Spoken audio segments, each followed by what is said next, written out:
Hi, my name is John Shelley, and I'd like to introduce you to a great new radio segment called Tidbits. Tidbits is a 90-second factoid program delivered to you fully produced and ready for broadcast 5 days a week, 52 weeks a year.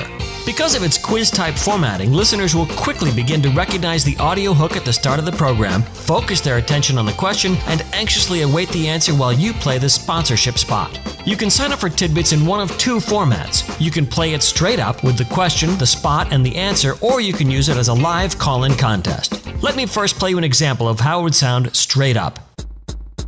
Tiny tastes of trivia to tantalize your Trivonium. That's Tidbits. I'm sure you know that Neil Armstrong was the first person to walk on the moon back in July of 1969. But do you know who was the last? Was it Buzz Aldrin, Alan Shepard, Harrison Schmitt, or Eugene Cernan? The answer after this. This is the donut where you'd place your sponsorship spot.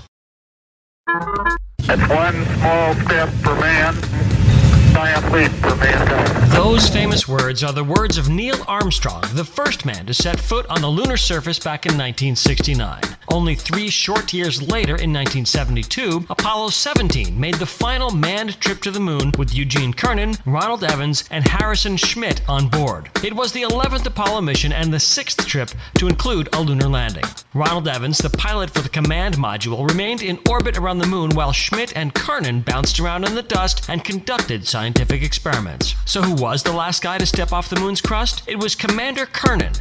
He was the final astronaut to board the lunar module that day and therefore holds the honor. His final words as he glanced around the strange new world: We leave as we came, and God willing as we shall return, with peace and in hope for all mankind. Godspeed the crew of Apollo 17. I'm John Shelley for Tidbits. Tidbits comes with a built-in sponsor which you can play in the donut or replace, provided that you play our sponsor one time during the same day between the hours of 6 a.m. and 7 p.m. The second format works as a call-in quiz show. You play the question and then invite your audience to call in. It might sound something like this. Okay, I'll take caller number 8 on our listener line, and we'll test your Trivonium and give you a chance at the $1,000 grand prize. Tiny tastes of trivia to tantalize your Trivonium. That's Tidbits. Captain Jack Sparrow. Well, Johnny Depp, actually, has a rather interesting history, and as a child, he was allergic to something. What was it? Chocolate, peanuts, garlic, or pineapples? The answer after this.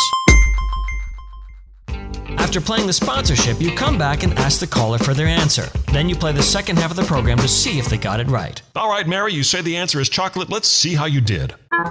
He has graced the big screen in movies since 1984, when he played Glenn Lance, the heroine's boyfriend in A Nightmare on Elm Street. Johnny Depp is married now, but he was engaged 4 times before that. Sherilyn Fenn, Kate Moss, Jennifer Grey, and Winona Ryder all wore his ring before he met his current wife, and so in love with her did he fall that he actually learned how to speak French so he could converse with her parents. At last count, he had 13 tattoos, with one of them reading, Wino Forever. Now, it's not because he's a drunk, but rather because it used to read Winona Forever, and he had it altered.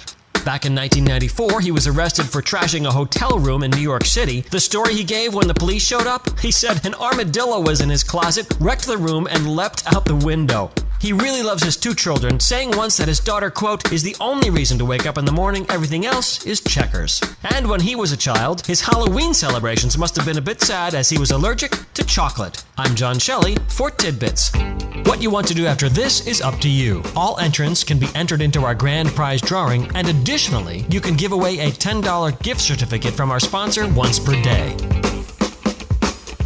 Tidbits is written to be lighthearted and amusing, regardless of your audience demographics. Topics will include sports, science, history, news, entertainment, world records, funny events, and other fascinating tidbits of information. Stations that subscribe to the Tidbits Show have no problem selling the sponsorship at a premium rate, and since you'd be part of a national contest, the grand prize will always be substantial and very enticing. There's no cost to you. All you have to do is sign up, and we'll start sending you the Tidbits Show right away.